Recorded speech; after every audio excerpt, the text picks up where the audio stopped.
সকলোকে আগন্তুক শিশু দিৱসৰ শুভেচ্ছা জ্ঞাপন কৰিছোঁ। প্ৰিয়সকল, আজিৰ এই ভিডিঅ'ত আমি শিশু দিৱসৰ কিছুমান নজনা তথ্যসমূহ আলোচনা কৰিম। শিশু দিৱসৰ ইতিহাস, শিশু দিৱস কেতিয়া, কিয়, কেনেকৈ আৰম্ভ হৈছিলে তাৰ বিষয়ে আলোচনা কৰিম। আৰু তাৰ লগে লগে কিছুমান হেল্পফুল ৰিচোৰ্চেছ যিয়ে নেকি আমাৰ শিশুসকলক ডাঙৰ দীঘল হোৱাত আৰু তেওঁলোকৰ জীৱন গঢ়াত সহায় কৰিব তাৰ বিষয়ে আলোচনা কৰিম। মই ব্ৰুন আৰু আপোনালোক সকলোকে আমাৰ চেনেলত স্বাগতম কৰিছোঁ। আপোনালোকে যদি আমাৰ চেনেল নতুনকৈ আছে ছাবস্ক্ৰাইব কৰিব পাৰে আৰু ফেচবুকত থাকিলে ফ'ল' কৰিব।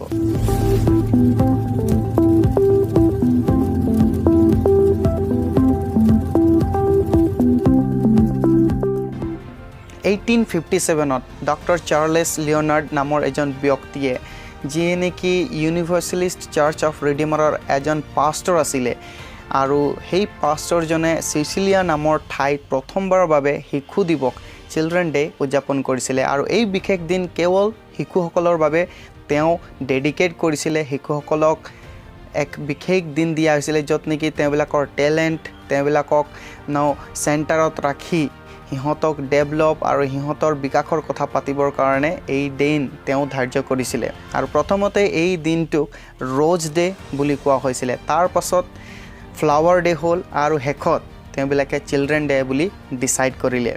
কিন্তু মন কৰিবলগীয়া যে এই শিশু দিৱসটো কেৱল চাৰ্চতে কৰা হৈছিলে, কিন্তু তাৰ পাছত দি ৰিপাব্লিক অফ টাৰ্কিয়ে এক অফিচিয়েলি এনাউন্স কৰিছিলে, ডিক্লেয়াৰ কৰিছিলে শিশু দিৱসটো 1920 চনৰ 23 এপ্ৰিল দিনাখন শিশু দিৱস হিচাপে উদযাপন কৰিছিলে।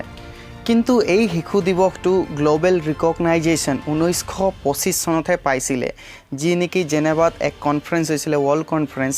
তাতেই চাইল্ড ৱেলফেয়াৰে এই যি শিশু দিৱসটো গ্ল'বেল ৰিকগনাইজেশ্যনত দিছিলে। আৰু তেনেকৈ গ্ৰেজুৱেলি গোটেই যি দেশবোৰত শিশু দিৱস লোকবিলাকে উদযাপন কৰিবলৈ ধৰিছিলে। আৰু 1950 চনৰ পৰা 1 জুনতহে এই শিশু দিৱস পালন কৰা হৈছিলে। কিন্তু ৱৰ্ল্ড চিলড্ৰেন ডে শেষত 20 নৱেম্বৰৰ পৰা উদযাপন কৰিবলৈ আৰম্ভ কৰা হ'ল। আৰু আজি সেই মৰ্মে আমি বিভিন্ন দেশবোৰত 20 নৱেম্বৰতহে শিশু দিৱস উদযাপন কৰিবলৈ দেখা পাওঁ। কিন্তু ভাৰতত যি শিশু দিৱসৰ হিষ্ট্ৰী অলপ বেলেগ আছে। গোটেই পৃথিৱীতে যি 20 নৱেম্বৰত উদযাপন কৰা নিচিনাকৈ ভাৰততো শিশু দিৱস উদযাপন কৰা হয়, অকল ডেটহে বেলেগ আছে। 14 নৱেম্বৰত আমি শিশু দিৱস উদযাপন কৰোঁ। ইয়াৰ হিষ্ট্ৰী যদি আমি পঢ়োঁ আমি গম পাম 1889ৰ 14 নৱেম্বৰত আমাৰ প্ৰথম প্ৰধানমন্ত্ৰী ভাৰতৰ জৱাহৰলাল নেহৰুৰ জন্ম হৈছিলে। আৰু তেওঁক কমেমৰেশ্যন হিচাপে আৰু তেওঁক মানে এক সন্মান স্বৰূপে আৰু তেওঁৰ কথা স্মৰণ কৰাই আমি 14 নৱেম্বৰ দিনাখন শিশু দিৱস উদযাপন কৰোঁ। আমি জানো পণ্ডিত জৱাহৰলাল নেহৰু ভাৰতৰ প্ৰথম প্ৰধানমন্ত্ৰী আছিলে আৰু তেওঁৰ হিষ্ট্ৰী যেতিয়া আমি পঢ়োঁ আমি গম পাওঁ তেওঁ শিশুসকলক বহুত প্ৰেম কৰিছিলে। আৰু তেওঁ কৈছিলে এই শিশুসকলে আমাৰ ভাৰতৰ এক নাগৰিক আৰু ফিউচাৰ। আৰু সেই মৰ্মে তেওঁৰ জন্ম তিথিতেই ভাৰতত আজি শিশু দিৱস উদযাপন কৰা হয়। আৰু তেওঁ এটা স্পেচিফিক কোট কৈছিলে, the children of today will make India tomorrow. The way we bring them up will determine the future of our country. তাৰ মানে আমি যেনেকৈ আমাৰ শিশুসকলক ডাঙৰ দীঘল কৰোঁ সেই মৰ্মে তেওঁলোক দেশৰ নাগৰিক হ'ব আৰু সেয়ে আমাৰ ভাৰতৰ এক ভৱিষ্যত হ'ব। তেওঁ ইম্পৰ্টেঞ্চ দিছিলে শিশুসকলক, কাৰণ তেওঁ জানিছিলে এই শিশুসকলেই এদিন গৈ কিনে ভাৰত গঢ়িব পাৰে। আৰু সেই মৰ্মে আমি তেওঁৰ জন্মতিথিত গোটেই ভাৰততে শিশু দিৱস উদযাপন কৰোঁ 14 নৱেম্বৰ দিনা। আৰু এতিয়া আমি কিছুমান হেল্পফুল ৰিচোৰ্চেছ আলোচনা কৰিম। এইটো স্পেচিফিকেলি পেৰেণ্টছবিলাকৰ কাৰণে, কাৰণ আজি আমি চাই আছোঁ শিশুসকলক ব্ৰিং আপ কৰাত বহুতো আমি নিজৰ ইফৰ্ট দিওঁ, আমাৰ লালন পালনত একো কমি নহওক বুলি ভাবি কিনে আমি পৃথিৱীৰ সৰ্বোচ্চ ভাল ভাল বস্তুবোৰ তেওঁবিলাকক দিব বিচাৰোঁ। কিন্তু আজি আমি চাই আছোঁ শিশুসকলৰ জীৱনত কোনো ভাল দিশ দেখি পোৱা নাই আৰু 100ৰ 60 to 70% চিলড্ৰেনবিলাক বেয়া পথত গৈ আছে। আজি বহুতো পৃথিৱীত ধনী ধনী লোকসকল আছে যিসকলৰ শিশুসকলক তেওঁবিলাকে 100% যি বিচাৰে তাকে দিছে, কিন্তু সিহঁতৰ জীৱন ভাল দিশত নিব পৰা নাই। আৰু ৰিচেণ্ট যি নিউজবিলাক আছে আমি চাই আছোঁ বহুতো ধনী ধনী ফিল্ম ষ্টাৰ, বহুতো মিলেনিয়াৰ্ছ লোকবিলাকৰ ল'ৰা ছোৱালীবোৰ ড্ৰাগছ এডিকশ্যনত আছে, কিছুমান বেয়া সম্পৰ্কত আছে, জীৱন ধ্বংস হৈ আছে। তো আজি আমাৰ শিশুসকলক কি কৰিলে আমি এই শিশু দিৱসত শিকাব পাৰিম।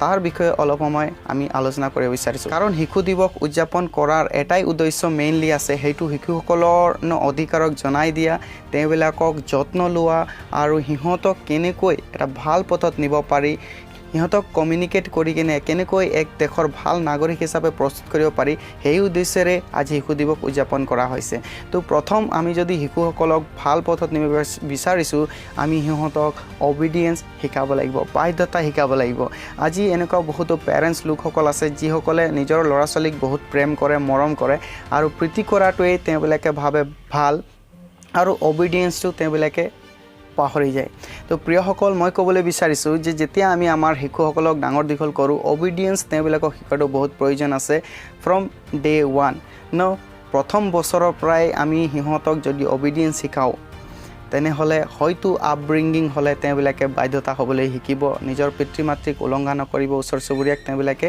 কথা ইফালে সিফালে নক'ব এক ভাল পথত যাব তো অবিডিয়েন্স টু পেৰেণ্টছ প্ৰথম স্থান হয় য'ত নেকি তেওঁবিলাকে ভাল বাধ্যতা শিকিব নিজৰ পিতৃ মাতৃৰ পৰা আৰু শেষত তেওঁবিলাকে নিজৰ গাঁও বা স্কুল বা দেশৰ কথা শুনিব পাৰিব তো first step is at home ঘৰতেই অবিডিয়েন্স শিকাওক দ্বিতীয় কথা যি মই ক'বলৈ বিচাৰিছোঁ আজি এই মুহূৰ্তত সেইটো হৈছে অনুশাসন কৰা নিজৰ ল'ৰা ছোৱালীক অনুশাসন কৰা আজি বহুতো লোকসকলে অনুশাসন কৰিব নিবিচাৰে ডিচিপ্লিন কৰিব নিবিচাৰে নিজৰ লালন পালনত আৰু সেইটোৱেই চবতকৈ ডাঙৰ মিষ্টেক হৈ যায় আমাৰ শিশুসকলক লালন পালন কৰাত তো প্ৰিয়সকল আমি যদি আমাৰ ল'ৰা ছোৱালীৰ ভাল ফিউচাৰ বিচাৰিছোঁ অনুশাসন কৰাটো বহুত ইম্পৰ্টেণ্ট আছে যি বিচাৰে তাকে দি দিওঁ যি কৰিব বিচাৰে তাকে কৰাটো আমাৰ এটা চবতকৈ ডাঙৰ ভুল হ'ব সেইকাৰণে অনুশাসন কৰি সিহঁতক সময়ৰ মূল্য শিকোৱাটো কিমান সময়ত কি কৰিব লাগে স্কুল যাওঁতে কি কৰিব লাগে কিমান সময়ত কেনেকৈ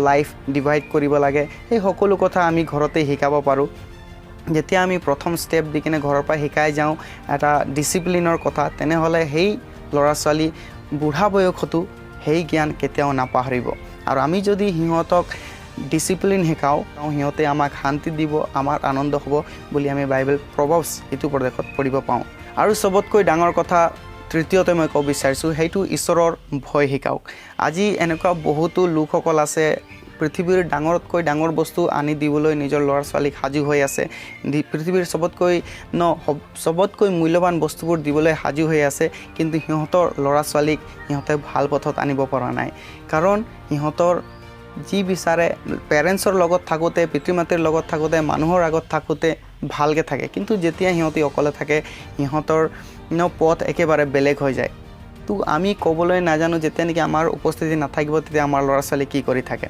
তো সেই টাইমত আমি কি কৰিব পাৰোঁ আমাৰ হাতত একো নাই তো সেইকাৰণে প্ৰথম ষ্টেপ আমাক ল'ব লাগিব সেইটো হৈছে নিজৰ সতি সন্তানক ঈশ্বৰৰ ভয় শিকাওক যেতিয়া নেকি ঈশ্বৰৰ ভয় আমাৰ হৃদয়ত থাকিব তাত হাজাৰটা মানুহ থাকক বা কোনো নাথাকক আমি কেতিয়াও বেয়া কামত নাযাম আমি কেতিয়াও বেয়া কথা নাভাবিম কেতিয়াও বেয়া কৰ্মত আমি নাযাম কাৰণ ঈশ্বৰৰ ভয় আমাৰ হৃদয়ত আছে আৰু আমি ঈশ্বৰক জানিছোঁ আৰু শেষত প্ৰিয়সকল মই ক'ব বিচাৰিছোঁ চতুৰ্থতে যদি আমি শিশুসকলক ভাল পথ নিব বিচাৰিছোঁ এটা ভাল জীৱন গঢ় দিব বিচাৰিছোঁ তেনেহ'লে সিহঁতক সৃষ্টিকৰ্তা ঈশ্বৰৰ বিষয়ে জনাওক যেতিয়া সৃষ্টিকৰ্তা ঈশ্বৰৰ বিষয়ে জানিব সিহঁতৰ মনত ভক্তিভাৱ থাকিব আৰু সেই ভক্তিভাৱে এক ভাল জীৱন গঢ়াত তেওঁবিলাকক সহায় কৰিব প্ৰিয়সকল মই ধন্যবাদ দিছোঁ আপোনালোকে এই বাৰ্তা শুনিলে আৰু আশা কৰিছোঁ এই বাৰ্তাৰ দ্বাৰা সকলোৱে উপকৃত হৈছে ঈশ্বৰে আশীৰ্বাদ কৰক প্ৰেইজ দ্য লৰ্ড